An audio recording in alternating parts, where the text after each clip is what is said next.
এই যে দেখো আমার ব্রাইড কিন্তু মোটামুটি রেডি। ওকে এবার আমি লেহেঙ্গাটাও পরিয়ে দেব। দেখো নিজেকে দেখেও এত খুশি হয়ে গেছিলো। আর এই এক্সপ্রেশনটাই আমি চাইছিলাম ওর থেকে, যে ও একবারে দেখুক, নিজেকে মন প্রাণ দিয়ে দেখুক। আর এবার ওকে আমি কমপ্লিট লুকটা তোমাদের সাথে শেয়ার করছি। পুরোটা সাজিয়ে ফেলেছি, হেয়ার, মেকআপ, ড্রাপিং সমস্ত কিছু। ওই যে শুরুতেই তোমাদেরকে বলেছিলাম, এই যেন এক পুতুল আমার সামনে বসে আছে। কি কথাটা মিলল তো?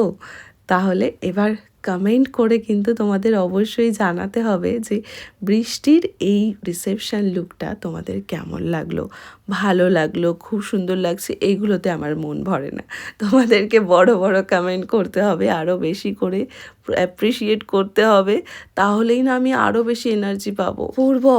অপূর্ব লাগছিল, যে আমি ভাষায় কোনোভাবেই ওর এই সৌন্দর্যটাকে প্রকাশ করতে পারবো না।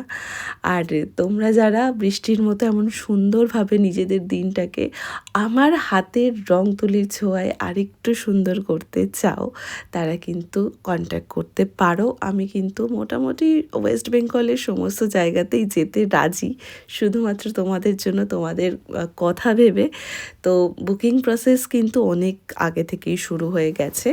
যারা চাইছো বুকিং করতে, তারা এই যে স্ক্রিনে দেওয়া নাম্বারে কন্ট্যাক্ট করো। বৃষ্টিকে সাজানোর পর বৃষ্টির বোনেরও কিন্তু আবদার ছিল আমার কাছে সাজার। ওকে আমি দুদিনই নিজের হাতে সাজিয়েছিলাম, যেহেতু টাইম ছিল। আর আজকের ভিডিওটা এই অবধি রইল। চলো টাটা।